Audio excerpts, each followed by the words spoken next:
नमस्कार साथियों, स्वागत है आपका ऑनलाइन स्टडी ग्रुप में। मध्यकालीन भारतीय इतिहास से संबंधित चलाई जा रही अभ्यास प्रश्नों की श्रृंखला के अंतर्गत आज की क्लास में दिल्ली सल्तनत की प्रशासनिक व्यवस्था, दिल्ली सल्तनत की कला एवं स्थापत्य, दिल्ली सल्तनत के साहित्य और दिल्ली सल्तनत के विविध से क्षेत्र से जो प्रश्न हैं, उन सभी प्रश्नों को कंप्लीट कराया जाएगा। साथ ही साथ उत्तर भारत और दक्कन के जो राजवंश हैं, उनसे संबंधित प्रश्नों को भी आज कंप्लीट करा दिया जाएगा। तो चलिए प्रारंभ करते हैं दिल्ली सल्तनत के प्रशासनिक व्यवस्था से संबंधित प्रश्नों से।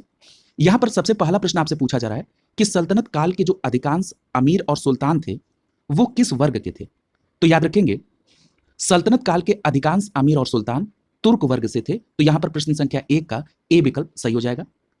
देखिए, जो सुल्तान था यह केंद्रीय शासन का प्रधान होता था। क्लियर है।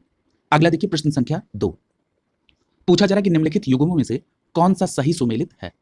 देखिए, यहां पर एक तरफ विभागों के नाम दिए गए हैं और दूसरी तरफ उन शासकों के नाम हैं जिनके समय में इन विभागों की स्थापना की गई थी, और आपसे यह पूछा जा रहा है कि कौन सही सुमेलित है। यहां ए विकल्प में लिखा है दीवान ए बंदगान।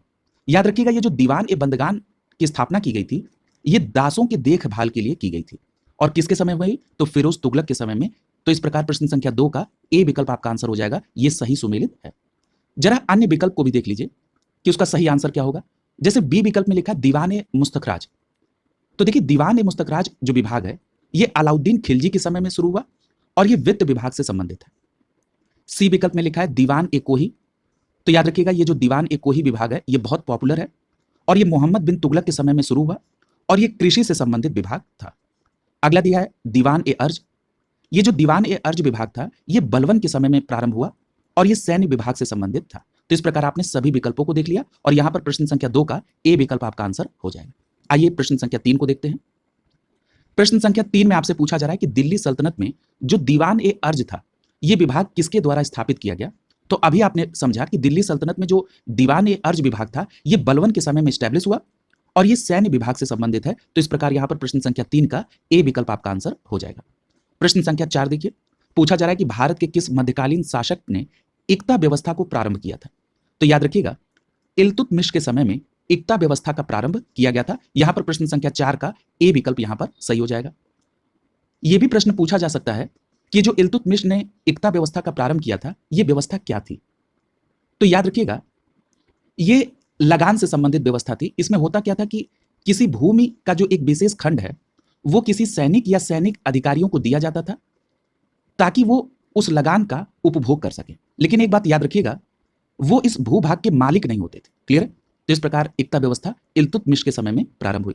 अगला देखिए, प्रश्न संख्या 5 पूछा जा रहा है कि सल्तनत काल में भू राजस्व का सर्वोच्च ग्रामीण अधिकारी कौन था।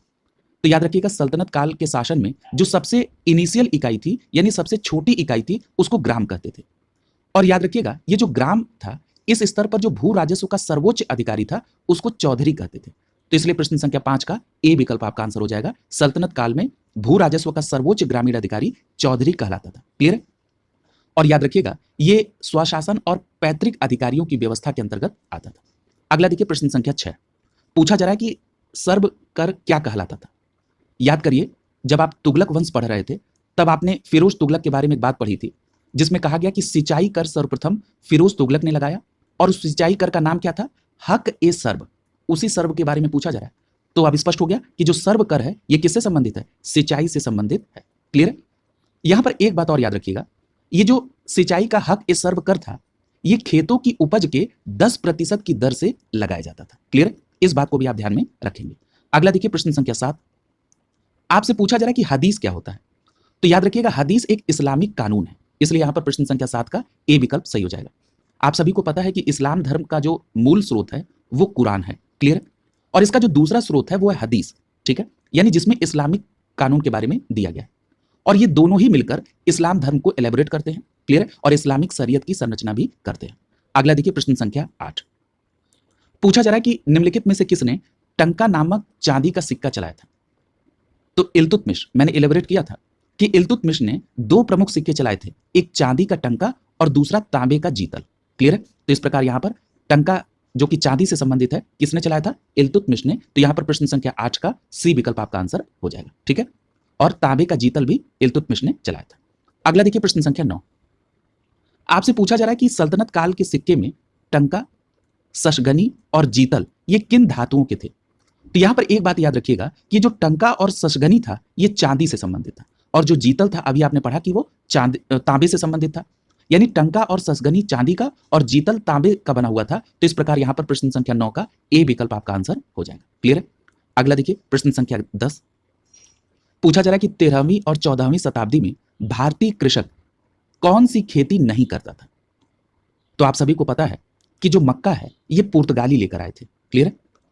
तो इसका मतलब है कि जब इसे पुर्तगाली लेकर आए तो ये 13वीं और 14वीं शताब्दी में तो इसकी कृषि होगी नहीं भारत में। तो इसलिए प्रश्न संख्या 10 का यहां पर डी विकल्प आपका आंसर हो जाएगा। मक्का जो है पुर्तगाली लेकर आए थे। अगला देखिए प्रश्न संख्या 11। पूछा जा रहा है कि सल्तनत काल में फवाजिल किसे कहा जाता है? देखिए फवाजिल होता है या फाजिल शब्द होता है। ठीक है? जैसे आपने कई बार इस शब्द को व्यवहारिक रूप में भी सुना होगा कि ये फाजिल हो गया। फाजिल हो गया का मतलब क्या है कि ये अतिरिक्त है, यानी आवश्यकता से ज्यादा है। ठीक है? तो यहां पर याद रखिएगा इक्तादारों के द्वारा सरकारी खजाने में जमा की जाने वाली जो अतिरिक्त राशि थी उसी को कहा जाता था फवाजिल या फाजिल। क्लियर है? तो याद रखेंगे इक्तादारों द्वारा सरकारी खजानों में जमा की जाने वाली अतिरिक्त राशि को फवाजिल या फाजिल कहा जाता था। अगला देखिए प्रश्न संख्या 12। पूछा जा रहा है कि सल्तनत काल के दो प्रमुख मुद्राओं का पता निम्नलिखित कूट में से आप करें।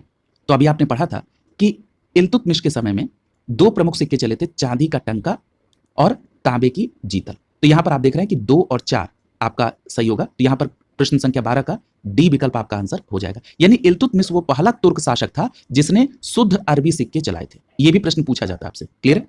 अगला देखिए प्रश्न संख्या 13। प्रश्न संख्या 13 में आपसे पूछा जा रहा है कि इतिहासकार जो बर्नी था उसने दिल्ली के सुल्तानों के अधीन भारत में शासन को वास्तव में इस्लामी नहीं माना। ऐसा क्यों? तो याद रखिएगा बर्नी का ऐसा मानना था कि जो दिल्ली के सुल्तान थे उनके अधीन भारत में जो अधिकांश आबादी थी वो इस्लाम का अनुसरण नहीं करती थी। इसलिए उन्होंने कहा कि दिल्ली के सुल्तानों के अधीन भारत जो है इसमें शासन में वास्तव में इस्लामी नहीं माना जाना चाहिए। क्लियर है? तो यहां पर प्रश्न संख्या 13 का ए विकल्प आपका सही हो जाएगा। अधिकतर आबादी इस्लाम का अनुसरण नहीं करती थी, इसलिए बर्नी ने कहा कि दिल्ली के सुल्तानों के अधीन भारत में जो शासन है वो वास्तव में इस्लामी नहीं माना जाना चाहिए। ठीक है? यानी जो सल्तनत काल का जो समय था उसको बर्नी ने कहा कि ये इस्लामी नहीं है क्योंकि अधिकतर आबादी इस्लाम का अनुसरण नहीं करती है। क्लियर है? अगला देखिए प्रश्न संख्या 14। पूछा जा रहा है कि निम्नलिखित में से कौन सा एक विशिष्टता इक्ता व्यवस्था की नहीं है? पहला लिखा है कि इक्ता एक राजस्व एकत्रित करने की व्यवस्था थी। ये बात सत्य है। दूसरे में लिखा है कि सियासतनामा इक्ता व्यवस्था की जानकारी का स्रोत है। तो यह भी बात सही है। सी विकल्प में कह रहा है कि इक्ता से एकत्रित राजस्व सीधा सुल्तान के खाते में जाती थी। ये यहां पर गलत है। यहां पर प्रश्न संख्या 14 का सी विकल्प सही हो जाएगा। अभी हमने जब आपसे ये कहा था कि जो इक्ता व्यवस्था है इसके तहत किसी भूमि का एक विशेष खंड किसी सैनिक या सैनिक अधिकारियों को दिया जाता था ताकि वो लगान का वहां से जो लगान आए उसका उपभोग कर सके। तो ये बात गलत हो जाएगी कि इक्ता से एकत्रित राजस्व सीधा सुल्तान के खाते में जाते थे। ये जो राजस्व था ये सैनिकों के रख रखाव यानी सैनिकों की जो प्रशासनिक व्यवस्था में व्यय होता था उसको पूरा करने के लिए यूटिलाइज होता था। ठीक है? तो इस बात को आप स्पष्ट याद रखेंगे कि इक्ता से एकत्रित राजस्व सीधा सुल्तान के खाते में नहीं जाता था। इस राजस्व से जो मुक्ति थे वो अपने सैनिक और प्रशासनिक व्यय के जो खर्च है उनको जो है वो फुलफिल करते थे। तो यहां पर आपका प्रश्न संख्या 14 का सी विकल्प जो है सही होगा। डी विकल्प में लिखा है कि मुक्ति को इक्ता से एकत्रित राजस्व से सैनिक रखने पड़ते थे। यह बात बिल्कुल सही है। तो यहां पर आप देखेंगे प्रश्न संख्या 14 का सी विकल्प इक्ता व्यवस्था से संबंधित नहीं। अगला देखिए प्रश्न संख्या 15।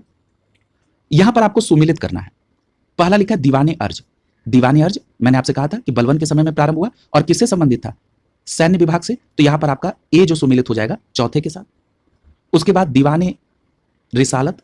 देखिए जो दीवाने रिसालत थी ये धार्मिक मुद्दों से संबंधित थी या विदेशी मामलों से संबंधित थी। ठीक है? तो यहां पर दीवाने रिसालत जो है आप कोरिलेट करेंगे पहले के साथ, यानी बी को पहले के साथ। सी में लिखा दीवाने इंशा। तो देखिए दीवाने इंशा जो था ये सरकारी पत्र व्यवहार से संबंधित था। तो यहां पर सी को आप कोरिलेट करेंगे दूसरे के साथ। और जो डी में लिखा है दीवाने वजारत, तो दीवाने वजारत वित्तीय मामलों से संबंधित था। तो यहां पर डी को आप कोरिलेट करेंगे तीसरे के साथ। और जो आपका सही कूट बनेगा वो बनेगा 4 1 2 3। तो यह आप बिल्कुल स्पष्ट रूप से याद रखेंगे। दीवाने अर्ज सैन्य विभाग, दीवाने रिसालत धार्मिक मामले और विदेश मामले, दीवाने इंशा सरकारी पत्र व्यवहार और दीवाने वजारत ये वित्तीय मामलों से संबंधित था। 4 1 2 3। 4, 1, 2, 3 के आधार पर यहां पर डी विकल्प आपका आंसर हो जाएगा। बहुत इंपॉर्टेंट प्रश्न है, आप इसे जरूर याद रखें। अगला देखिए प्रश्न संख्या 16। प्रश्न संख्या 16 में आपसे पूछा जा रहा है कि निम्नलिखित में से कौन भूमि उत्पादन पर लगने वाला कर है, इसे इंगित करिए। तो यहां देखिए पहला लिखा है खराज, ये भूमि उत्पादन के कर से संबंधित है। दूसरा लिखा है खुम्स। देखिए जो खुम्स था ये लूट का धन होता था, ये भूमि उत्पादन पर लगने वाला कर नहीं था।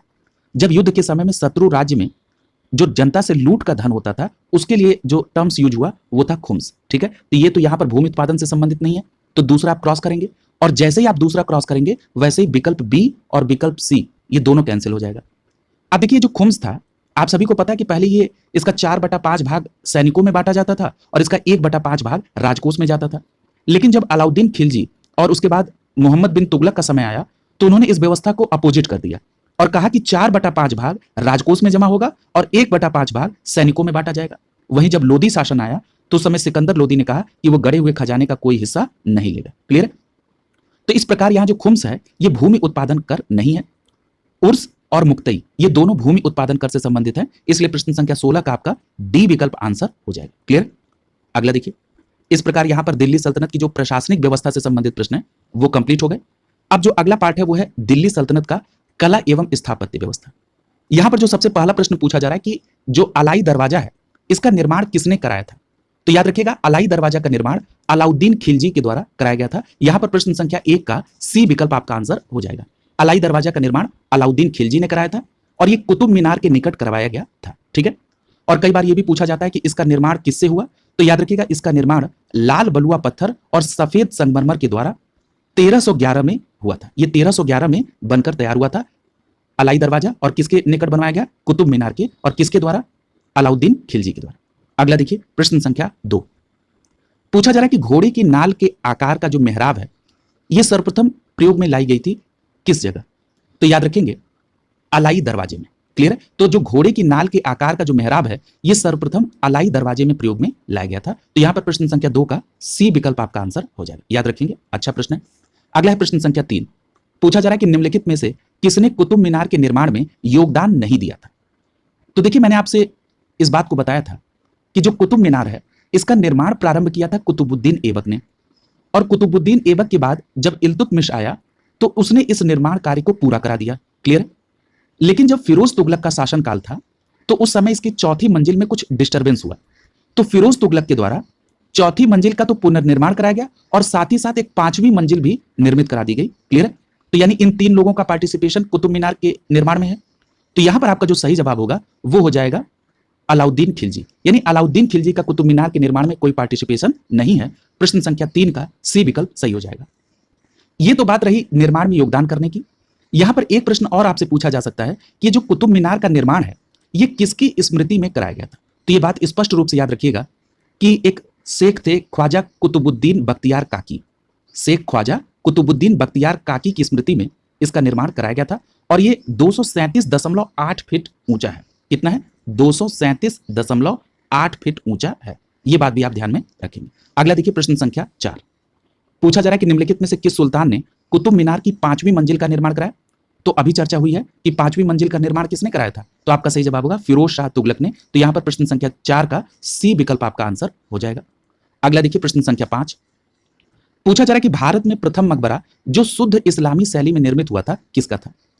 तो याद रखिएगा ये जो भारत में प्रथम मकबरा जो शुद्ध इस्लामी शैली में निर्मित हुआ ये बलबन के द्वारा बनवाया गया स्वयं का मकबरा था। क्लियर है?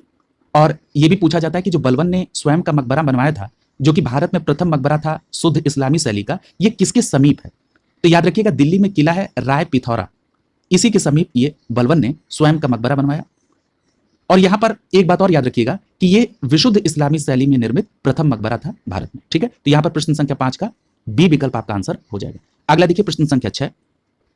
पूछा जा रहा है कि जो चित्तौड़ का कीर्ति स्तंभ निर्मित है ये किसके शासनकाल में हुआ। तो याद रखिएगा ये जो चित्तौड़ का कीर्ति स्तंभ है इसका निर्माण राणा कुंभा के समय में हुआ था। ठीक है, तो यहां पर प्रश्न संख्या 6 का ए विकल्प सही हो जाएगा। राणा कुंभा के समय में चित्तौड़ का कीर्ति स्तंभ निर्मित हुआ था। ठीक है, और याद रखिएगा ये जो निर्माण राणा कुंभा ने करवाया था ये महमूद खिलजी पर विजय की स्मृति में कराया गया था। ठीक है, महमूद खिलजी पर विजय श्री की स्मृति में राणा कुंभा ने ये बनवाया था, इसीलिए इसे कीर्ति स्तंभ या विजय स्तंभ भी कहा जाता है। क्लियर है? दोनों बातें आप ध्यान में रखेंगे। अगला देखिए प्रश्न संख्या 7। पूछा जा रहा है कि निम्नलिखित में से कौन सा सही सुमेलित नहीं है। पूछा जा रहा है कि जो कुव्वत उल इस्लाम मस्जिद है ये अजमेर में है, तो आपका जवाब होगा नहीं। यानी यहां पर जो ए विकल्प है यही सुमेलित नहीं। जो कुव्वत उल इस्लाम मस्जिद है ये कुतुबुद्दीन ऐबक के द्वारा दिल्ली में बनवाई गई थी। क्लियर है? और एक बात और याद रखिएगा कि कुतुबुद्दीन ऐबक ने कुव्वत उल इस्लाम मस्जिद दिल्ली में और जो 2.5 दिन का झोपड़ा मस्जिद है ये अजमेर में बनवाई थी। ये दोनों बात आप कुतुबुद्दीन ऐबक से संबंधित याद रखेंगे। बी विकल्प में लिखा है अटाला मस्जिद जौनपुर में, बिल्कुल सही है। जहाज महल मालवा में, सही है। और जामा मस्जिद गुलबर्गा, बिल्कुल सही है, या कलबुर्गी भी इसको कहते हैं। ठीक है, अगला देखिए प्रश्न संख्या 8। पूछा जा रहा है कि सल्तनत काल में निम्नलिखित में से किस कला की उन्नति सर्वाधिक हुई है। तो याद रखिएगा सल्तनत काल में भारतीय स्थापत्य कला का जो विकास है वो सर्वाधिक हुआ। तो इस प्रकार प्रश्न संख्या 8 का बी विकल्प सही हो जाएगा। अगला देखिए प्रश्न संख्या 9। पूछा जा रहा है कि भारत में जो कागज का प्रयोग है ये कब प्रारंभ हुआ। तो देखिए भारत में जो कागज के प्रारंभ का जो साक्ष्य मिलता है वो मिलता है कलकत्ता में जो आशुतोष संग्रहालय था उसमें 1105 ईस्वी का पेपर संरक्षित किया गया। ठीक है, जिसका शीर्षक है पंचरक्षा। ठीक है, तो ये भारत में कागज का सबसे प्राचीन प्रमाण है। तो इस प्रकार आप ये कह सकते हैं कि भारत में कागज का जो प्रयोग है वो 12वीं शताब्दी में प्रारंभ हुआ। तो यहां पर प्रश्न संख्या 9 का ए विकल्प आपका आंसर हो जाएगा। और अगर वैश्विक परिदृश्य में देखें तो विश्व में जो सबसे पहले कागज का आविष्कार था वो चीन में हुआ था। इस फैक्ट को भी आप ध्यान में रखेंगे। अगला देखिए प्रश्न संख्या 10। पूछा जा रहा है कि कुतुब मीनार की ऊंचाई कितनी है। मैंने अभी इस बात को कोरिलेट कराया था कि कुतुब मीनार का जो निर्माण है वो कुतुबुद्दीन बख्तियार काकी की स्मृति में हुआ। इसका प्रारंभ कुतुबुद्दीन ऐबक के द्वारा हुआ और इसकी जो ऊंचाई है वो 237.8 फीट है। तो 237.8 फीट का जो नियरेस्ट यहां पर विकल्प होगा वो होगा बी विकल्प। तो इसलिए प्रश्न संख्या 10 का बी विकल्प सही हो जाएगा। 238 फीट है कुतुब मीनार की ऊंचाई। अगला देखिए प्रश्न संख्या 11। यहां पर आपको सूची को सुमिलित करना है। यहां पर विकल्प ए में लिखा है तुगलकाबाद किला। देखिए ये जो तुगलकाबाद किला है ये किसके द्वारा, गयासुद्दीन तुगलक के द्वारा। क्लियर है? और आप सभी को पता है कि ये जो गयासुद्दीन तुगलक है इसी ने तुगलक वंश की स्थापना की और मैंने आपको उसी समय बताया था कि इसके द्वारा एक नगर की स्थापना की गई जिसका नाम रखा गया था तुगलकाबाद। तो आप यहां पर तुगलकाबाद किला को कोरिलेट आसानी से कर ले जाते कि तुगलकाबाद किला किससे कोरिलेट होगा, गयासुद्दीन तुगलक से। इसलिए ए को आप कोरिलेट करेंगे चौथे के साथ। दिल्ली का जो लाल किला है तो दिल्ली का लाल किला शाहजहां के द्वारा, यानी यहां पर बी को आप कोरिलेट करेंगे दूसरे के साथ। हौज खास फिरोज शाह तुगलक, इस पर भी चर्चा हुई है, सी को तीसरे के साथ। द सिटी ऑफ सीरी, याद रखिएगा द सिटी ऑफ सीरी अलाउद्दीन खिलजी के द्वारा। यहां पर डी को पहले के साथ आप कोरिलेट करेंगे और जो आपका सही कूट बनेगा 4 2 3 1, 4 2 3 1। इस प्रकार यहां प्रश्न संख्या 11 का बी विकल्प आपका आंसर हो जाएगा। अगला देखिए प्रश्न संख्या 12। यहां पर आपसे सही कलानुक्रम व्यवस्थित करने के लिए कहा जा रहा है। इस प्रकार के जो प्रश्न है वो इस समय पैटर्न में ज्यादा है। ठीक है, तो चलिए कोई दिक्कत नहीं है, पहले सबके निर्माण के समय को देख लीजिए, यानी जो निर्माण स्थापत्य दिया गया वो किस राजा के समय में हुआ। जैसे तुगलकाबाद, तो अभी चर्चा हुई कि तुगलकाबाद गयासुद्दीन तुगलक के समय, यानी ये तुगलक वंश में निर्मित हुआ। लोधी गार्डन, स्पष्ट हो गया कि लोधी गार्डन है, इसका मतलब है कि ये लोधी वंश में, और किसके समय में इसका हुआ, तो लोधी वंश के समय में हुआ। तो यहां पर आप तुगलक वंश के बाद ही लोधी वंश है। ठीक। कुतुब मीनार, तो कुतुब मीनार का निर्माण किसके समय में, कुतुबुद्दीन ऐबक के समय में। और कुतुबुद्दीन ऐबक किस वंश का था, गुलाम वंश का। और सल्तनत काल का सबसे पहला वंश था गुलाम वंश, यानी स्टार्टिंग किससे होगी, कुतुब मीनार यानी कुतुबुद्दीन ऐबक से। यहां पर फतेहपुर सीकरी है, फतेहपुर सीकरी का जो स्थापना है या इसका निर्माण करवाया गया वो अकबर के समय में, तो ये तो मुगल काल में चला गया। यानी यहां पर एक बात स्पष्ट हो गई कि स्टार्टिंग होगी कुतुब मीनार से और एंडिंग होगी फतेहपुर सीकरी से, यानी पहला होगा यहां पर तीसरा, उसके बाद अंतिम होगा चौथा। अब देखिए यहां पर तुगलकाबाद के बाद लोधी गार्डन आएगा, तो यहां पर पहला और दूसरा, यही कलानुक्रम होगा 3 1 2 4। और 3 1 2 4 के आधार पर यहां पर आपका प्रश्न संख्या 12 का जो सही जवाब होगा वो विकल्प बी सही हो जाएगा। क्लियर, आसानी से आप कर ले जाएंगे, आईएएस के प्रीलिम्स में पूछा गया प्रश्न था ये। और इसी प्रकार के जो कलानुक्रम संबंधी प्रश्न है इस समय पैटर्न में है। आइए यहां पर इसको आपको सुमेलित करना है। पहला दिया है कि मेहराब की जो निचली सतह पर कमल कली की झालर है ये किस राजवंश में इस तरह की वास्तुशैली संबंधित है। तो यहां पर एक बात याद रखिएगा कि जो मेहराब की निचली सतह पर कमल कली की झालर है ये संबंधित है खिलजी वंश से। किससे, खिलजी वंश से। तो यहां पर आप ए को सुमेलित कर ले जाएंगे तीसरे के साथ। बी विकल्प में लिखा है कि जो अष्टभुजी मकबरों का उदय है ये किसके समय में, तो याद रखिएगा ये तुगलक वंश के समय में, तो बी को आप चौथे के साथ कोरिलेट करेंगे। और स्तंभों पर जो वोदी गोई का प्रयोग किया गया है ये विजयनगर साम्राज्य से संबंधित है, तो आप सी को दूसरे के साथ कोरिलेट करेंगे। और जो झुकी हुई दीवारों के साथ विशाल मुख्य द्वार है ये सरकी राजवंश से संबंधित है, तो यहां पर डी को आप कोरिलेट करेंगे पहले के साथ। बहुत अच्छा प्रश्न है, याद रखिएगा मेहराब की निचली सतह पर कमल कली की झालर, ये संबंधित है खिलजी वंश से। अष्टभुजी मकबरों का जो उदय है ये तुगलक वंश से। और स्तंभों में जो बोधी गोई का प्रयोग है ये किया गया विजयनगर। और झुकी हुई दीवारों के साथ विशाल मुख्य द्वार जो है ये सरकी राजवंश से संबंधित है।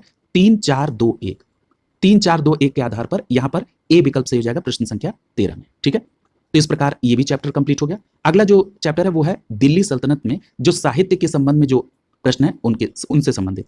तो यहां पर देखिए जो पहला प्रश्न आपसे पूछा जा रहा है वो पूछा जा रहा है कि किताब उल हिंद की रचना किसके द्वारा की गई।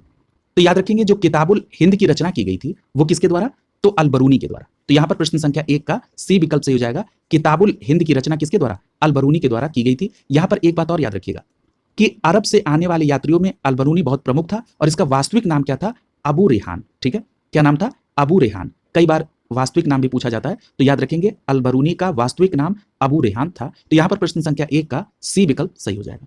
अगला देखिए प्रश्न संख्या 2 पूछा जा रहा है कि अमीर खुसरो का जन्म कहां हुआ था।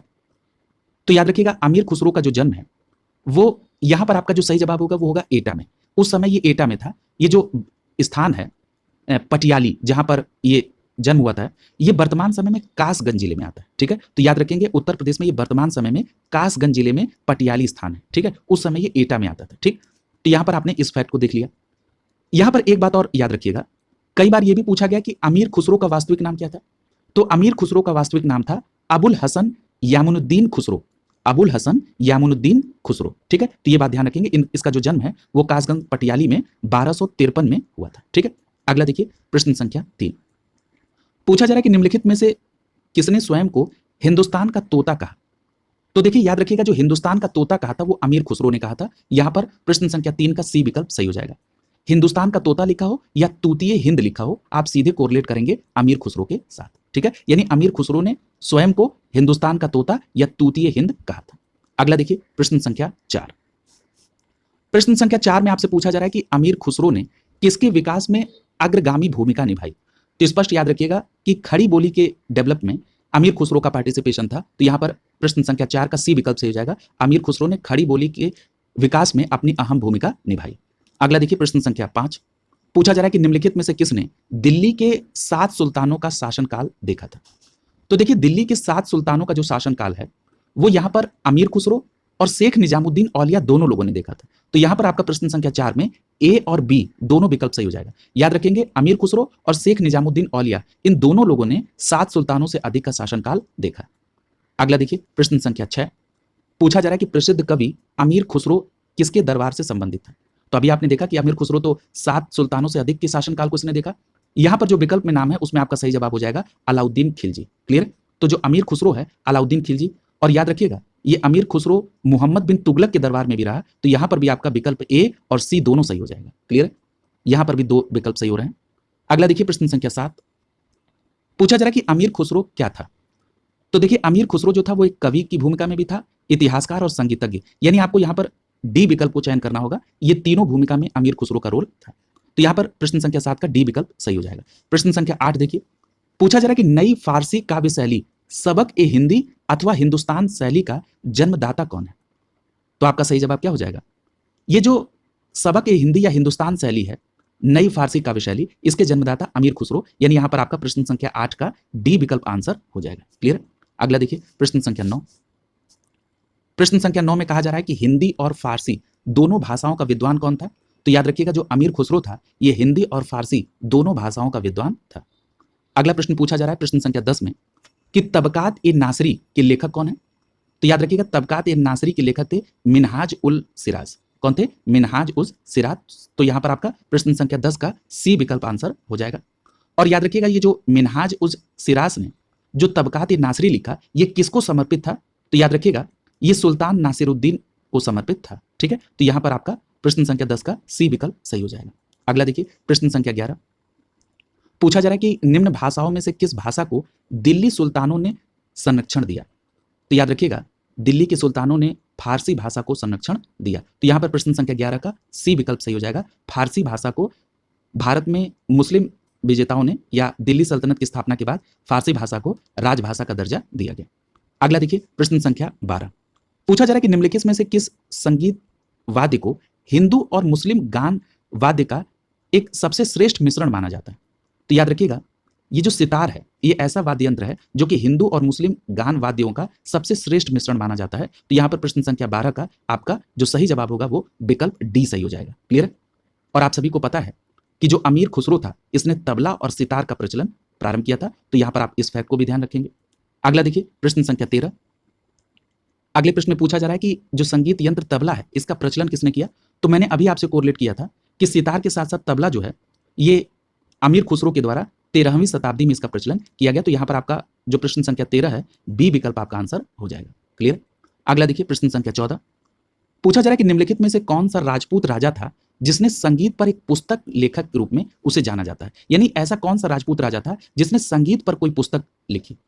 तो याद रखिएगा उस राजा का नाम था राणा कुंभा। क्या नाम था? राणा कुंभा। तो यहाँ पर आपका प्रश्न संख्या 14 का सी विकल्प आंसर हो जाएगा।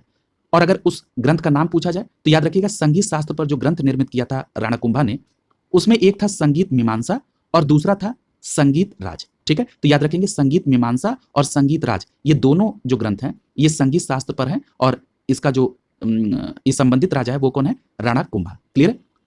अभी आपने एक फैक्ट और पढ़ा था राणा कुंभा के संदर्भ में कि जो चित्तौड़ में कीर्ति स्तंभ है अर्थात जो विजय स्तंभ है उसका निर्माण भी राणा कुंभा ने कराया था। क्लियर? अगला देखिए प्रश्न संख्या 15।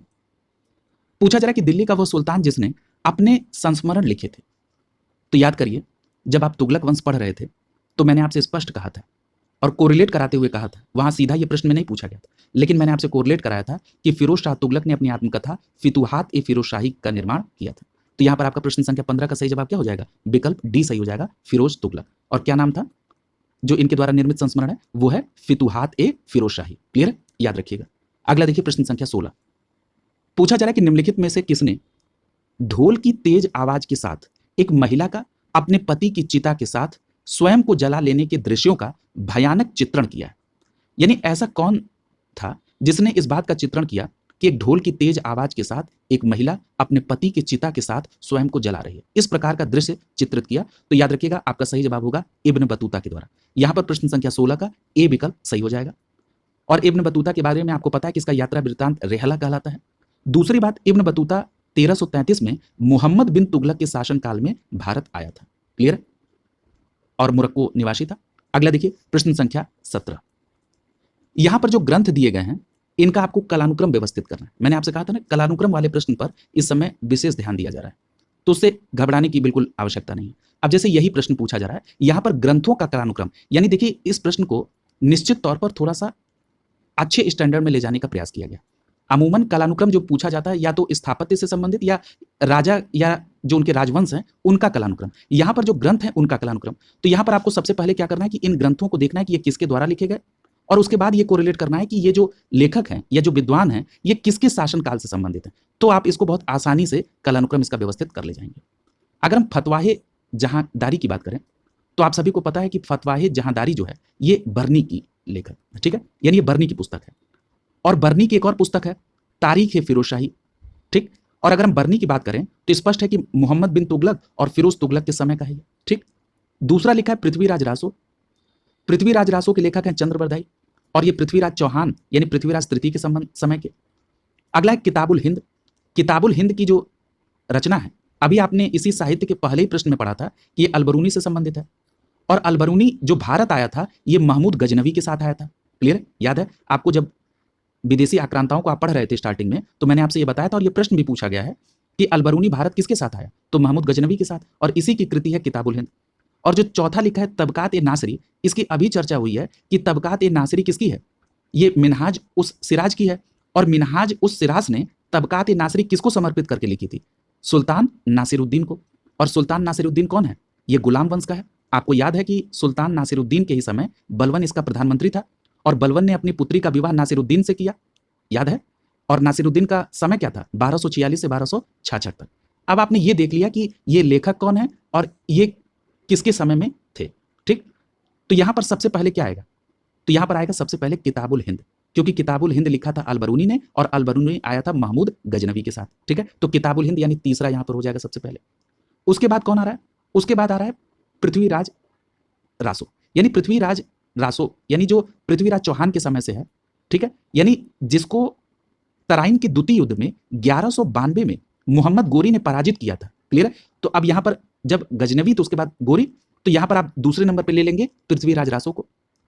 उसके बाद देखिए, उसके बाद आ जाएगा तबकात ए नासरी, क्योंकि गुलाम वंश है और दिल्ली सल्तनत में सबसे पहला गुलाम वंश था। ठीक है, तो गुलाम वंश के ही समय में नासिरुद्दीन था 1246 से 1266 तक।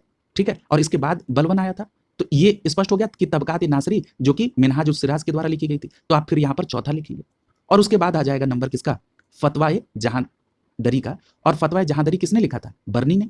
और बर्नी की एक और कृति याद रखिएगा, तारीख ए फिरोज शाही। तो आपसे गलत नहीं होगा, क्योंकि तारीख ए फिरोज शाही का मतलब क्या हो गया? फिरोज तुगलक के लिए। यानी ये जो बर्नी है ये मोहम्मद बिन तुगलक और फिरोज तुगलक के समय में। क्लियर है? तो यानी ये तुगलक वंश में, यानी गुलाम वंश के बाद।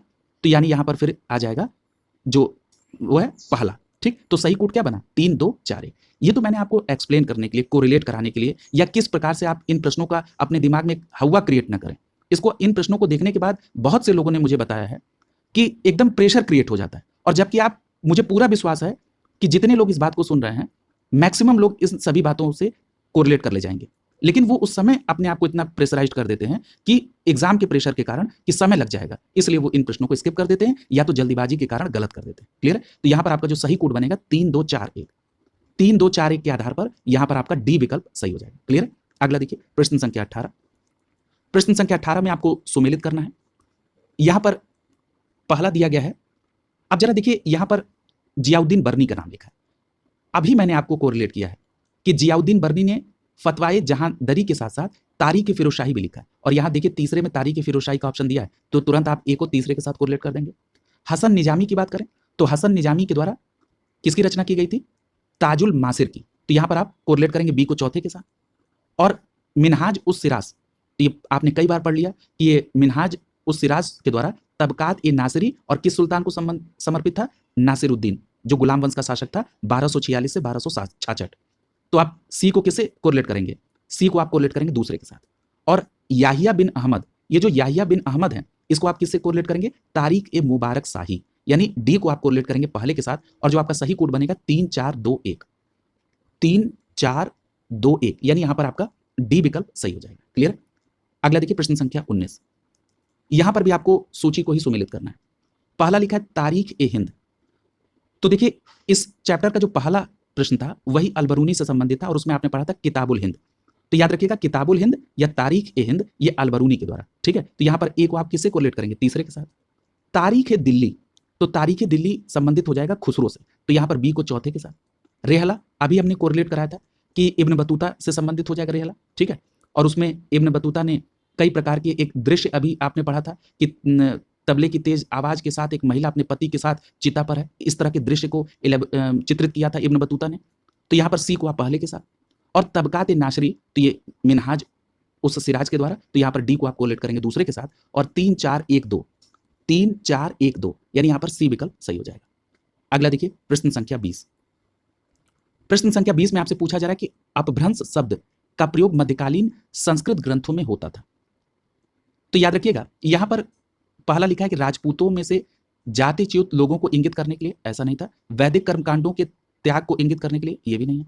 कुछ भारतीय भाषाओं के आरंभिक रूपों को इंगित करने के लिए, ये बिल्कुल सही है। आपने जब हिंदी पढ़ा होगा उस समय आपने अपभ्रंश को इसके संदर्भ में पढ़ा होगा। तो यहां पर भारतीय भाषाओं की जो आरंभिक स्वरूप था, जो टूटा हुआ स्वरूप था उसका, उसको इंगित करने के लिए अपभ्रंश का प्रयोग किया, यानी यहां पर सी विकल्प सही हो जाएगा। क्लियर है? अगला देखिए, तो यहां पर आपका ये भी चैप्टर कंप्लीट हो गया। अब जो अगला है वो है दिल्ली सल्तनत से जो विविध के प्रश्न है। ठीक है, यानी जिसको आप मिसलिनियस कहते हैं, तो वो प्रश्न जो हैं वो यहां पर कवर किए जाएंगे। पहला लिखा है कि भारत में जो पोलो का खेल है ये किसके समय में प्रचलन में रहा? तो याद रखेंगे आपका सही जवाब क्या हो जाएगा? ये तुर्कों के समय में। अब देखिए, इसको कैसे आप तुर्कों के समय में, आप जानते हैं, आप इसका आंसर कर ले जाएंगे। देखिए, आप ये पता है कि जो कुतुबुद्दीन ऐबक था ये एक तुर्क था। क्लियर है? और इसी की जो डेथ हुई थी वो चौगान खेलते समय हुई थी, घोड़े से गिरकर। और मैंने आपसे कहा था कि जो चौगान है वो वर्तमान समय के पोलो के खेल के जैसा है। ठीक है, तो यहां पर आपने कुतुबुद्दीन ऐबक से कोरिलेट किया और उसके बाद वो कोरिलेट हुआ तुर्क से, तो इसका मतलब भारत में पोलो के खेल का प्रचलन तुर्कों ने चला है। तो यहां पर प्रश्न संख्या 1 का सी विकल्प आपका आंसर हो जाएगा। अगला देखिए, प्रश्न संख्या 2। पूछा जा रहा है कि निम्नलिखित में से कौन सही सुमेलित नहीं है? यहां पर जो पहला यात्री दिया गया वो है इब्न बतूता। देखिए, जो इब्न बतूता, इसके बारे में आप पढ़ चुके हैं कि ये मोरक्को का यात्री था और मोहम्मद बिन तुगलक के समय में भारत आया था। तो यहां पर ए जो है ये सही सुमेलित है। मार्को पोलो की जो बात है ये मार्को पोलो वेनिस यानी इटली का प्रसिद्ध यात्री था, तो ये भी बात यहां पर सही है। और अगर ये पूछा जाए कि मार्को पोलो किसके समय में आया था, तो याद रखिएगा मार्को पोलो एक पांड्य शासक थे, मारवर्मन कुलशेखर। क्या नाम था? मारवर्मन कुलशेखर। ये एक पांड्य शासक थे, इन्हीं के समय में मार्को पोलो आया था। क्लियर? अगला जो लिखा है वो लिखा है अब्दुल रज्जाक। देखिए जो अब्दुल रज्जाक है ये देवराय द्वितीय के शासनकाल में विजयनगर में आया था, लेकिन अब्दुल रज्जाक तुर्की नहीं, ये ईरानी राजदूत था। इसलिए यहां पर प्रश्न संख्या 2 का आपका सी विकल्प सही हो जाएगा, ये सही सुमेलित नहीं है। तो याद रखिएगा अब्दुल रज्जाक ईरानी राजदूत था। जहां तक की बात है नूनीज की, तो याद रखिएगा जो नूनीज है ये पुर्तगाल का यात्री था, ठीक है, और ये अश्व व्यापारी था और ये विजयनगर साम्राज्य में आया था, तो ये यहां पर सही सुमेलित है, यानी प्रश्न संख्या 2 का सी विकल्प आपका आंसर हो जाएगा। अगला देखिए प्रश्न संख्या 3, पूछा जा रहा है कि दस्तार बंदान कौन कहलाता था? तो याद रखिएगा दस्तार बंदान जो है ये उलेमा कहलाते थे, ठीक है, यानी ये जो सल्तनत काल में ऊंचे धार्मिक या न्यायिक पदों पर बैठे थे व्यक्ति, यानी जो उलेमा थे, उनके लिए एक शब्द का प्रयोग होता था दस्तार बंदान। याद रखिएगा ये जो दस्तार बंदान से संबंधित उलेमा थे ये आधिकारिक रूप से ये पगड़ी पहनते थे, ठीक है, तो इससे इनकी एक पहचान थी। तो यहां पर आपका प्रश्न संख्या 3 का डी विकल्प सही हो जाएगा। याद रखिएगा दस्तार बंदान उलेमा कहलाते थे। अगला देखिए प्रश्न संख्या 4। प्रश्न संख्या 4 में आपसे पूछा जा रहा है कि आइन उल मुल्क मुल्तानी ने निम्नलिखित में से किसके शासन के अधीन सेवा नहीं की थी, ठीक है, तो यहां पर जरा प्रश्न को ध्यान से देखिएगा कि जो आइन उल मुल्क मुल्तानी है पूछा जा रहा है किसके समय में सेवा नहीं की थी। तो यहां पर याद रखिएगा अलाउद्दीन खिलजी, मोहम्मद बिन तुगलक, फिरोज तुगलक, इनके अधीन आइन उल मुल्क मुल्तानी ने सेवा की थी, लेकिन इल्तुतमिश के समय में नहीं की थी। तो यहां पर आपका प्रश्न संख्या 4 का डी विकल्प आपका आंसर हो जाएगा। क्लियर? अगला देखिए प्रश्न संख्या 5, पूछा जा रहा है कि निम्नलिखित में से किस प्रथा की शुरुआत राजपूतों के समय में हुई थी? तो याद रखिएगा जो जौहर प्रथा है ये राजपूतों के समय में हुई थी। जब मुस्लिम आक्रमणकारियों के द्वारा राजपूतों पर युद्ध होता था और जब राजपूत पुरुष मारे जाते थे उस युद्ध में, तो जो राजपूत महिलाएं थी वो मुस्लिम आक्रमणकारियों से अपनी रक्षा के लिए सामूहिक रूप से चिता में कूदकर अपनी जान दे देती थी, जिस प्रथा को कहा जाता था जौहर प्रथा, ठीक है, तो यहां पर सी विकल्प आपका आंसर हो जाएगा। अगला देखिए प्रश्न संख्या 6, पूछा जा रहा है कि निम्नलिखित मध्यकालीन विद्वानों और लेखकों में कौन जैन धर्म का अनुयायी था? तो याद रखिएगा यहां पर जो जैन धर्म का अनुयायी है उनका नाम क्या आ जाएगा? तो यहां पर आपका हेमचंद्र सूरी नाम जो है ये मध्यकालीन विद्वान थे जो कि जैन धर्म के अनुयायी थे। क्या नाम है? हेमचंद्र सूरी। और एक प्रश्न और पूछा जाता है कि जो हेमचंद्र सूरी थे ये किसके दरबार में से संबंधित थे? तो याद रखिएगा ये जय सिंह सिद्धराज के दरबार से संबंधित थे। तो दो बातें आपको ध्यान में रखना है कि हेमचंद्र सूरी मध्यकालीन विद्वान थे जो कि जैन धर्म से संबंधित थे और जय सिंह सिद्धराज के दरबार को सुशोभित करते थे।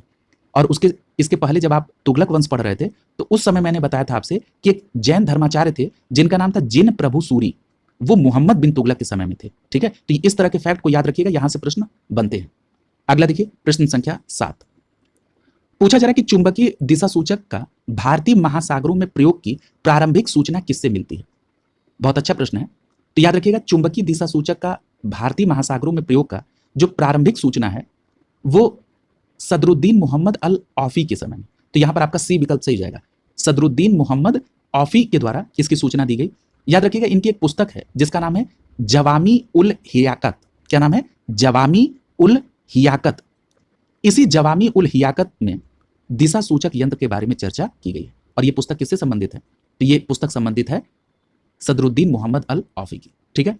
इनकी एक और पुस्तक है लुबाब उल अलबाब। क्या नाम है?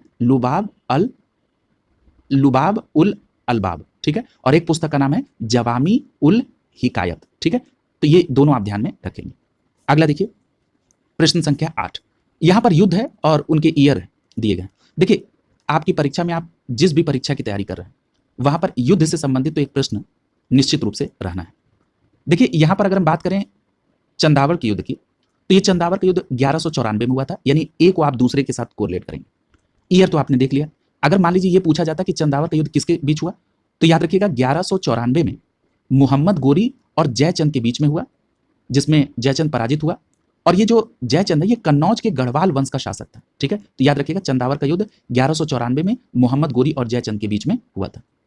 दूसरा है तैमूर का आक्रमण, ये भी आप पढ़ चुके हैं। तैमूर का आक्रमण 1398 में हुआ था। क्लियर? तो यहां पर आपका जो बी है वो कोरिलेट होगा पहले के साथ।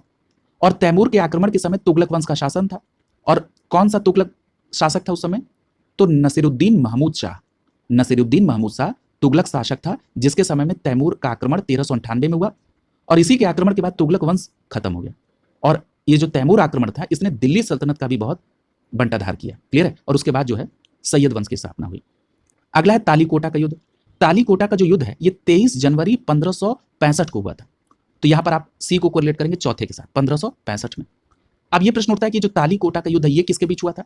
तो याद रखिएगा तालीकोटा का जो युद्ध है ये दक्कन के सल्तनतों और विजयनगर साम्राज्य के बीच हुआ था, जिसमें विजयनगर साम्राज्य की हार हुई और इस प्रकार विजयनगर साम्राज्य का अंत भी हो गया था। यह भी प्रश्न पूछा जाता है कि तालीकोटा का जो युद्ध हुआ था उसके उस समय विजयनगर साम्राज्य पर किसका शासन था? तो याद रखिएगा सदाशिव राव का। ठीक है? और याद रखिएगा ये जो तालीकोटा का युद्ध है इसी को राक्षस तंगड़ी या बन्नी हट्टी का युद्ध भी कहा जाता है। और ये कब हुआ था? तो याद रखेंगे 1565 में। पूरी डेट क्या है? 23 जनवरी 1565 को। अगला है घाघरा का युद्ध। घाघरा का युद्ध बहुत फेमस है, आप सभी को पता है कि बाबर ने इसमें अफगानों को पराजित किया, यानी इसमें बाबर ने महमूद लोदी को हराया था और यह हुआ था 1529 में। यानी डी को आप कोरिलेट करेंगे तीसरे के साथ। तो जो सही कोड बन रहा है वो क्या बन रहा है? 2 1 4 3। 2 1 4 3 के आधार पर यहां पर डी विकल्प आपका आंसर हो जाएगा। यह प्रश्न पूछा गया था 2017 के मेंस में आरओ में। अगला देखिए प्रश्न संख्या 9। यहां पर कुछ घटनाएं दी गई हैं और उनका सही कालानुक्रम व्यवस्थित करने के लिए कहा जा रहा है। पहला दिखा है कि मोहम्मद तुगलक जो था इसके द्वारा राजधानी स्थानांतरित की गई। देखिए आप सभी जानते हैं कि जो राजधानी का स्थानांतरण करने का काम था ये किसके द्वारा किया गया था? तो ये मोहम्मद बिन तुगलक के द्वारा अपनी राजधानी को दिल्ली से दौलताबाद यानी देवगिरी ट्रांसफर किया गया था। ठीक, अब जरा पहले सभी के समय को देख लीजिए। और आप सभी को पता है कि मोहम्मद बिन तुगलक जो है ये तुगलक वंश का शासक था और 1325 से 1351 के बीच में इसने शासन किया। अगला लिखा है अफगानपुर षड्यंत्र। अब ये अफगानपुर षड्यंत्र क्या है? याद रखिएगा अफगानपुर षड्यंत्र का मतलब है कि मोहम्मद बिन तुगलक को सुल्तान गयासुद्दीन की हत्या का दोषी माना जाता है, इसी को कहा जाता है अफगानपुर षड्यंत्र। देखिए आप सभी को पता है कि तुगलक वंश की स्थापना गयासुद्दीन तुगलक ने की थी और गयासुद्दीन तुगलक की हत्या करके मोहम्मद बिन तुगलक बैठा। इसी के षड्यंत्र से संबंधित है अफगानपुर षड्यंत्र। ठीक है, तो ये आपने देख लिया। उसके बाद है जलालुद्दीन खिलजी की हत्या। आपको पता है कि खिलजी वंश की स्थापना इसी जलालुद्दीन खिलजी ने की थी और जलालुद्दीन खिलजी की हत्या करके अलाउद्दीन खिलजी गद्दी पर बैठा था। और चौथे में लिखा है तराइन का द्वितीय युद्ध। तराइन के द्वितीय युद्ध की चर्चा अभी हुई थी कि 1192 में मोहम्मद गोरी ने पृथ्वीराज चौहान को पराजित किया था इसी तराइन के द्वितीय युद्ध में। क्लियर है? अब आपने सभी के कालानुक्रम देख लिए, अब आप इसको व्यवस्थित करिए। अब देखिए यहां पर सबसे पहले कौन सी घटना आएगी? सबसे पहले तराइन का द्वितीय युद्ध आएगा। क्यों? क्योंकि 1192 में तराइन का द्वितीय युद्ध हुआ। ठीक, उसके बाद ही तो सल्तनत काल में फिर अनेक वंशों की बात होगी। तराइन के द्वितीय युद्ध में ही मोहम्मद गोरी ने पृथ्वीराज चौहान को पराजित किया और उसके लिए दिल्ली का दरवाजा खुल गया। तो ये यहां पर चौथा सबसे पहले हो गया। फिर उसके बाद आप देखेंगे कि जो ऊपर की दो घटनाएं हैं मोहम्मद तुगलक द्वारा राजधानी का स्थानांतरण और अफगानपुर षड्यंत्र, ये दोनों संबंधित है किससे? मोहम्मद बिन तुगलक से यानी तुगलक वंश से। और तीसरा संबंधित है खिलजी वंश से। तो सुल्तान की बात करें अगर दिल्ली सल्तनत की तो उसमें खिलजी वंश पहले आ जाएगा, तो यहां पर आप देखेंगे कि तीसरा हो जाएगा। उसके बाद आप देखेंगे कि अफगानपुर षड्यंत्र और उसके बाद राजधानी का स्थानांतरण। ठीक है, तो यहां पर जो सही कोड बनेगा वो 4 3 2 1। ठीक है, तो यहां पर प्रश्न संख्या 9 का ए विकल्प से हो जाएगा 4 3 2 1। अगर आप विकल्प पर जरा गौर करें तो केवल अगर आप इस बात को कोरिलेट करके ले गए कि 1192 में तराइन का द्वितीय युद्ध मोहम्मद गोरी ने पृथ्वीराज चौहान को पराजित किया, इन चारों घटनाओं में सबसे पहले यह घटित हुई, इसी पर आपका आंसर आ जाता। क्लियर है? बहुत अच्छा प्रश्न था। आरओ की प्रीलिम्स 2017 में पूछा गया। मैंने आपसे कहा था कि कालानुक्रम का जो प्रश्न है वो इस समय पैटर्न में है। अगला देखिए प्रश्न संख्या 10। और एक बात और है, अगर आप कालानुक्रम वाले प्रश्न को करते हैं तो इससे आपके कई फैक्ट रिकॉल हो जाते हैं। क्लियर है? प्रश्न संख्या 10 को जरा देखिए, आपको सुमेलित करना है। यहां पर पहला नाम लिखा है अकबर का। अब देखिए कि इसमें अकबर किससे कोरिलेट होंगे। तो देखिए यहां पर तीसरे में लिखा है आईने दहसाला। देखिए आईने दहसाला जो है ये पद्धति अकबर के समय में शुरू हुई और ये भू राजस्व व्यवस्था से संबंधित है। ठीक है, तो यहां पर आप ए को तीसरे के साथ कोरिलेट करेंगे। जब मुगल काल में अकबर आएंगे तो उनको हम लोग डिटेल में वहां पर कवर करेंगे, लेकिन आप सभी जानते हैं कि अकबर के द्वारा एक पद्धति चलाई गई जो भू राजस्व पद्धति थी और उसका नाम था आईने दहसाला। अब बी विकल्प में लिखा है मोहम्मद तुगलक यानी मोहम्मद बिन तुगलक, ये आप पढ़ चुके हैं। और मोहम्मद बिन तुगलक से संबंधित कौन सी घटना है?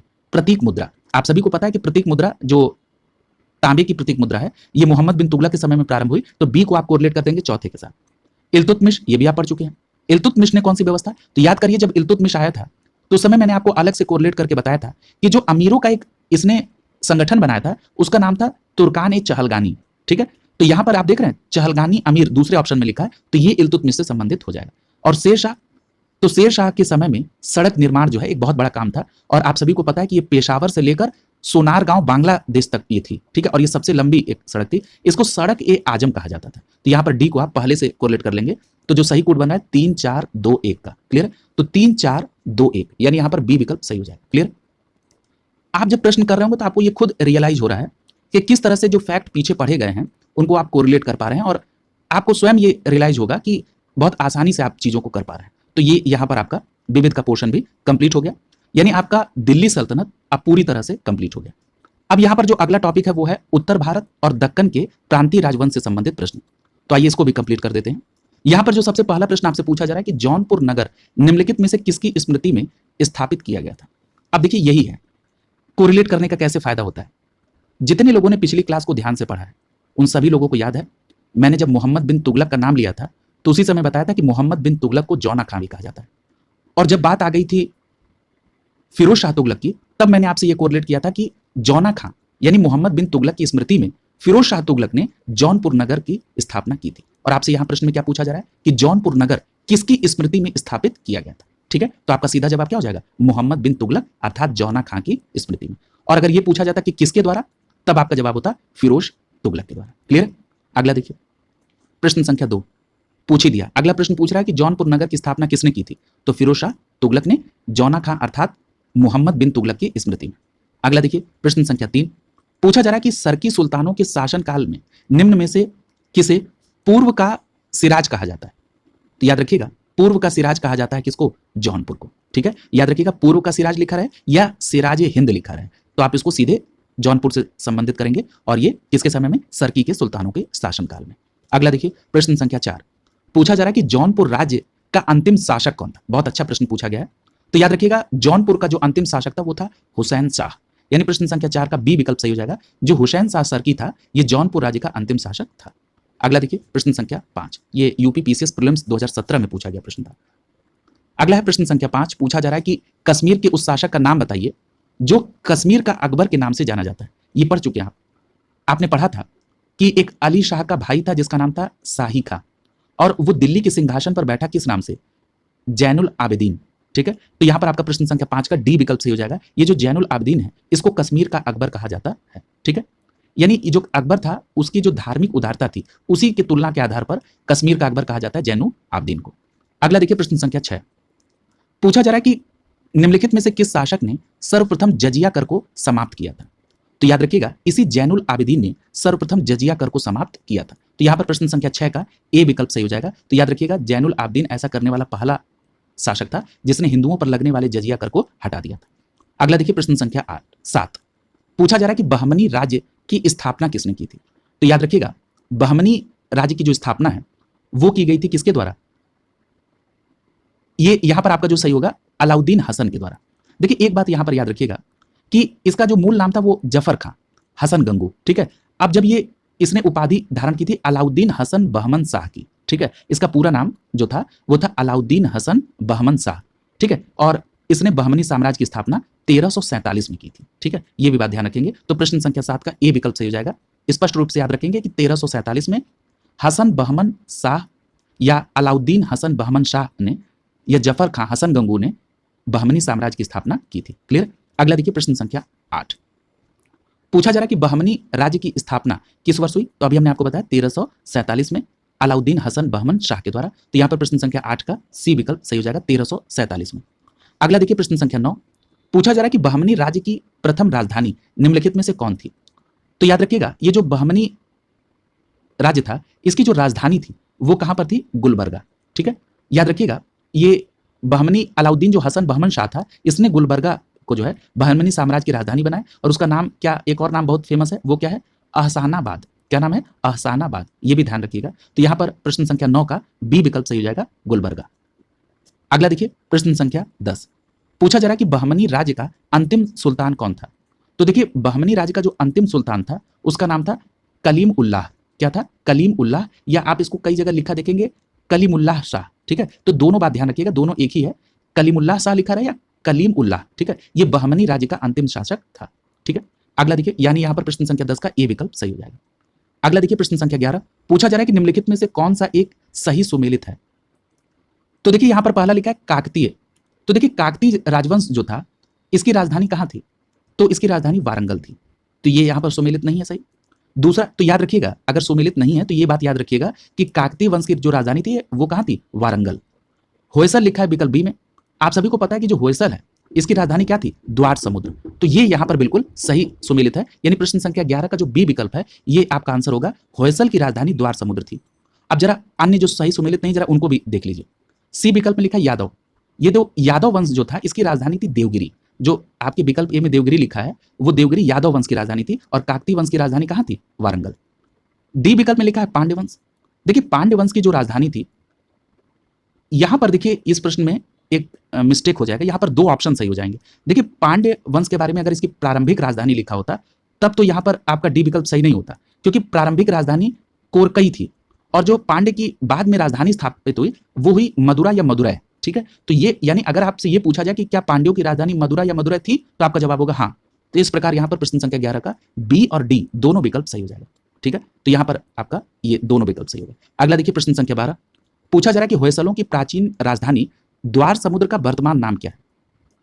तो याद रखिएगा ये जो होयसल वंश की राजधानी द्वार समुद्र थी इसका जो वर्तमान नाम है वो नाम है हालेविडु। क्या नाम है? हालेविडु, या कई जगह हालेविड लिखा रहता है। ठीक है, तो यहां पर प्रश्न संख्या 12 का सी विकल्प आपका आंसर हो जाएगा। जो होयसल की प्राचीन राजधानी द्वार समुद्र है उसका वर्तमान नाम हालेविडु है। तो यहां पर प्रश्न संख्या 12 का सी विकल्प सही हो जाएगा। अगला देखिए प्रश्न संख्या 13, पूछा जा रहा है कि निम्नलिखित में से किस स्मारक में वह गुंबद है जो संसार का विशालतम गुंबद में से एक है? तो यहां पर देखिए कौन संसार के विशालतम गुंबदों में से एक है? तो यहां पर आप डी विकल्प में देख रहे हैं गोल गुंबद बीजापुर लिखा है, यही आपका आंसर हो जाएगा। अब ये जो गोल गुंबद बीजापुर है ये किससे संबंधित था? तो याद रखिएगा बीजापुर के एक शासक थे जिनका नाम था मोहम्मद आदिल शाह द्वितीय। इन्हीं का ये मकबरा है, यानी आदिल शाह द्वितीय का जो मकबरा है वो गोल गुंबद के नाम से जाना जाता है और कहां पर है? बीजापुर में।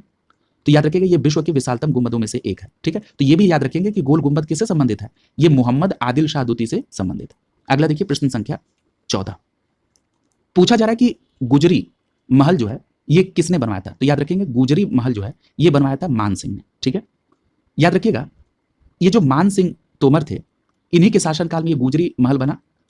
और अगर ये पूछा जाए कि इनका शासनकाल कब से कब तक था मान सिंह तोमर का, तो 1486 से 1516 के बीच में शासनकाल था राजा मान सिंह तोमर का, जिनके समय में गुजरी महल बना था। अगला देखिए प्रश्न संख्या 15, पूछा जा रहा है कि दक्षिण भारत का पोलीगार कौन थे?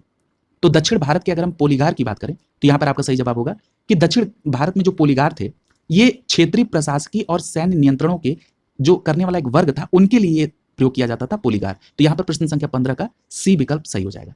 तो याद रखिएगा ये जो पोलीगार की उपाधि थी ये क्षेत्रीय प्रशासकीय और जो सैन्य नियंत्रक वर्ग थे उनको ये प्रदान की गई थी, और ये प्रदान लगभग की गई थी 16 से 18वीं शताब्दी के बीच में, यानी ये एक प्रकार की सामंतवादी उपाधि थी। ठीक है, अगला देखिए प्रश्न संख्या 16, पूछा जा रहा है कि रणथंभौर क्या है? तो याद रखिएगा ये जो रणथंभौर है ये एक किला है। ठीक है, अब ये किससे संबंधित है? तो ये एक राजपूत राजा थे जिनका नाम था हमीर देव। ठीक है, यानी राजस्थान में एक राजा थे राजपूत जिनका नाम था राणा हमीर देव, उन्हीं का ये किला है। तो यहां पर आपका प्रश्न संख्या 16 का बी विकल्प से जाएगा, ये एक राजपूत दुर्ग है। ठीक है, और किस राजा का था? तो याद रखेंगे राजस्थान के एक राजा थे जिनका नाम था राणा हमीर देव। ठीक है, और एक बात और याद रखिएगा कि अलाउद्दीन खिलजी ने 1301 में हमीर देव से ये किला जो है वो जीत लिया था। ठीक है, तो याद रखेंगे। अगला देखिए प्रश्न संख्या 17, पूछा जा रहा है कागज का भारत में आगमन। तो इस पर चर्चा डिटेल में हो चुकी है कि विश्व में चीन प्रथम में था और भारत में जो साक्ष्य मौजूद हैं उसके आधार पर 12वीं सदी में कागज का आगमन भारत में हुआ था। प्रश्न संख्या 18 में पूछा जा रहा है कि मांडू की रानी रूपमती का संबंध किससे? तो याद रखिएगा मांडू की जो रानी थी रूपमती, इनका संबंध था बाज बहादुर से। ठीक है, ये बाज बहादुर की पत्नी थी। ठीक है, तो बाज बहादुर की पत्नी का नाम क्या था? रूपमती, और रूपमती मांडू की रानी, यानी यहां पर प्रश्न संख्या 18 का बी विकल्प सही हो जाएगा। अगला देखिए प्रश्न संख्या 19, पूछा जा रहा है कि वाडियार के शासक थे।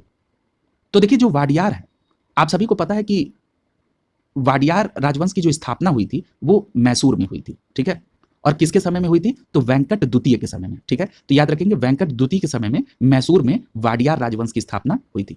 ठीक, तो यहां पर आपका प्रश्न संख्या 19 का ए विकल्प आपका आंसर हो जाएगा। ठीक है, यानी ये जो तालीकोटा का युद्ध आपने पढ़ा 1565 में जो हुआ था उसमें विजयनगर का अंत हो गया, उसी के बाद ये 1612 में मैसूर में वाडियार राजवंश की स्थापना हुई थी। ठीक है, अगला देखिए प्रश्न संख्या 20, पूछा जा रहा है कि गोलकुंडा कहां पर अवस्थित है? तो स्पष्ट याद रखिएगा कि गोलकुंडा हैदराबाद में अवस्थित है? प्रश्न संख्या 20 का बी विकल्प आपका आंसर हो जाएगा। क्लियर? और आप सभी को पता है कि जो देवगिरी के यादव वंश थे या जो वारंगल के काकतीय शासक थे, उनका इस गोलकुंडा पर अधिकार भी था और ये कहाँ पर अवस्थित है? हैदराबाद में।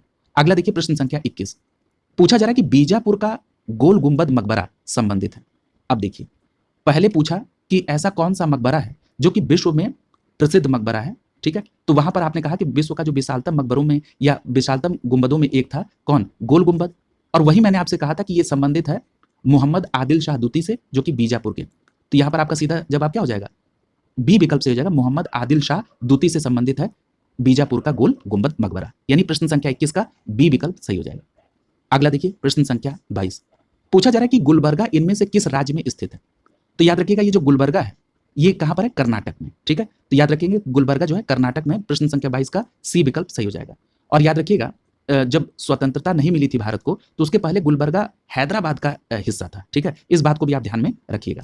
और इसकी अगर स्थापना पूछ दी जाए तो याद रखिएगा, बहमनी सुल्तान था जिसका नाम था अलाउद्दीन हसन गंगू, उसके द्वारा इसकी स्थापना की गई थी। क्लियर? तो ये पूरी बातें आपको ध्यान में रखनी है। अगला देखिए प्रश्न संख्या 23, आपसे पूछा जा रहा है कि चार मीनार कहां पर है? तो आप सभी जानते हैं, कई बार चर्चा में भी आया है, पॉलिटिकल भी चर्चा में रहा। चार मीनार जो है वो हैदराबाद में, ठीक है? तो यहां पर प्रश्न संख्या 23 का ए विकल्प सही हो जाएगा। अब आपसे यह भी प्रश्न पूछा जाता है कि ये जो हैदराबाद में चार मीनार है ये किसने बनवाया था? तो याद रखिएगा, मोहम्मद कुली कुतुब शाह ने। किसने? मोहम्मद कुली कुतुब शाह ने 1591 में। कब बनवाया था? 1591 में इसे बनवाया था मोहम्मद कुली कुतुब शाह ने। अगला देखिए प्रश्न संख्या 24, पूछा जा रहा है कि बेलूर और हेलबिड का निर्माण किए गए मंदिर हैं किस शताब्दी के? तो देखिए, अभी चर्चा हुई है हेलबिड की, अगर आपको याद हो तो। एक प्रश्न आपसे पूछा गया था कि जो होयसलों की प्राचीन राजधानी द्वार समुद्र है उसका वर्तमान नाम क्या है? तब आपने जवाब दिया था हलेविड, या हमने कहा था कई जगह इसको हलेविडू भी कहा जाता है, ठीक है? तो ये कब से संबंधित हो जाएगा? तब आप इसका जवाब दे जाएंगे कि ये 12वीं शताब्दी से संबंधित है, ठीक है? तो यहां पर आपका प्रश्न संख्या 24 का ए विकल्प आपका आंसर हो जाए। अगला देखिए प्रश्न संख्या 25, पूछा जा रहा है कि निम्नलिखित में से उस शासक का नाम बताइए जिसने विजय स्तंभ का निर्माण किया था। तो आपका तुरंत आंसर आ जाएगा किसका? राणा कुंभा। यानी प्रश्न संख्या 25 का ए विकल्प से हो जाएगा। यानी चित्तौड़ में जो कीर्ति स्तंभ है, यानी जिसको विजय स्तंभ कहते हैं, उसका निर्माण राणा कुंभा के समय में हुआ था। क्लियर? तो यहां पर प्रश्न संख्या 25 का जो सही जवाब होगा वो क्या हो जाएगा? विकल्प ए। अगला देखिए प्रश्न संख्या 26, आपसे पूछा जा रहा है कि जो सुप्रसिद्ध ये सुविख्यात कोहिनूर हीरा है ये किस खान से निकाला गया था? तो आपका सही जवाब क्या होगा? ये जो कोहिनूर हीरा है ये गोलकुंडा की खान से निकाला गया था। तो यहां पर प्रश्न संख्या 26 का डी विकल्प आपका आंसर हो जाएगा। अगला देखिए प्रश्न संख्या 27, प्रश्न संख्या 27 में आपसे पूछा जा रहा है कि जो निम्नलिखित में से किसने बीदर में मदरसे का निर्माण कराया था? तो याद रखिएगा कि जो बीदर में मदरसे का निर्माण कराया था वो कराया था महमूद गवां के द्वारा। किसके द्वारा? महमूद गवां। याद रखिएगा, ये जो महमूद गवां है ये जो मोहम्मद तृतीय का शासन था उसमें इसने ख्वाजा जहां की उपाधि धारण करके, उस समय ये प्रधानमंत्री था। यानी मोहम्मद तृतीय के शासनकाल में महमूद गवां जो था उसने जो उपाधि ली थी उसका नाम था ख्वाजा जहां, और वो उस समय प्रधानमंत्री था। और इसी महमूद गवां ने बीदर में मदरसे का निर्माण कराया। और एक बात और याद रखिएगा कि बीदर में इसने एक महाविद्यालय का भी निर्माण कराया था। इस प्रकार प्रश्न संख्या 27 का बी विकल्प से हो जाएगा कि बीदर में मदरसे का निर्माण महमूद गवां अर्थात ख्वाजा जहां ने कराया था। और किसके शासनकाल में? मोहम्मद तृतीय। अगला देखिए प्रश्न संख्या 28, आपसे पूछा जा रहा है कि जो जैनुल आबिदीन है जिसको कश्मीर का अकबर कहा जाता है, इसके द्वारा कश्मीर में जामा मस्जिद में इसमें से कौन सी ऐसा प्रभावकारी विशेषता है जो इसके द्वारा शामिल कराई गई? क्लियर? तो देखिए यहां पर एक फैक्ट तो सबसे पहले आप ये समझ लीजिए कि जो जामा मस्जिद है श्रीनगर में उसका निर्माण कराया था सिकंदर बुत शिकन ने। किसने? सिकंदर बुत शिकन ने श्रीनगर में जामा मस्जिद का निर्माण कराया था। और उसके बाद जैनुल आबिदीन ने उसमें और विस्तार कराया और उसमें कुछ और विशेषताओं को उसमें शामिल किया। जैसे उसमें बुर्ज, ये इसी जैनुल आबिदीन के द्वारा, या बौद्ध पैगोडाओं से समानता, तो ये भी जैनुल आबिदीन के द्वारा, और फारसी शैली से संबंधित विशेषताओं को शामिल कराया। ये सभी विशेषताएं जैनुल आबिदीन के द्वारा कश्मीर के श्रीनगर की जामा मस्जिद में ऐड कराई गई। लेकिन इस बात को याद रखिएगा कि कश्मीर के श्रीनगर में जो जामा मस्जिद है इसका निर्माण सिकंदर बुत शिकन ने किया था। तो यहाँ पर प्रश्न संख्या 28 का आपका बी विकल्प सही हो जाएगा। ये तीनों विशेषताएं जैनुल आबिदीन के द्वारा ऐड कराई गई थी। अगला देखिए प्रश्न संख्या 29, पूछा जा रहा है कि निम्नलिखित में से कौन सा विद्वान कुंभा के दरबार में नहीं था? तो यहां पर देखिए ये जो मुनि सुंदर सूरी हैं ये भी कुंभा के दरबार में थे। इनके अलावा नाथा भी थे, टिल्ला भट्ट ये भी शामिल थे कुंभा के दरबार में। लेकिन यहां पर मुनि जिन विजय सूरी जो डी विकल्प में दिया है ये कुंभा के दरबार में नहीं थे, इसलिए प्रश्न संख्या 29 का डी विकल्प आपका आंसर हो जाएगा। अगला देखिए प्रश्न संख्या 30।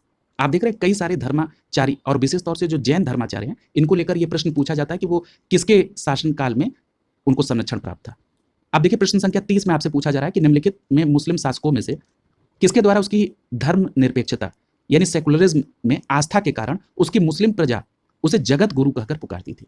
तो याद रखिएगा जो बीजापुर का शासक था इब्राहिम आदिल शाह द्वितीय, इसी को जगत गुरु की उपाधि प्राप्त थी। ठीक है, इसकी धर्म निरपेक्षता की इसकी जो टेंडेंसी थी यानी इसका जो विश्वास था धर्म निरपेक्षता में, उसके कारण इब्राहिम आदिल शाह द्वितीय को उसकी जनता जगत गुरु कहती थी, इसलिए प्रश्न संख्या 30 का यहाँ पर सी विकल्प सही हो जाएगा। क्लियर है। अगला देखिए प्रश्न संख्या 31।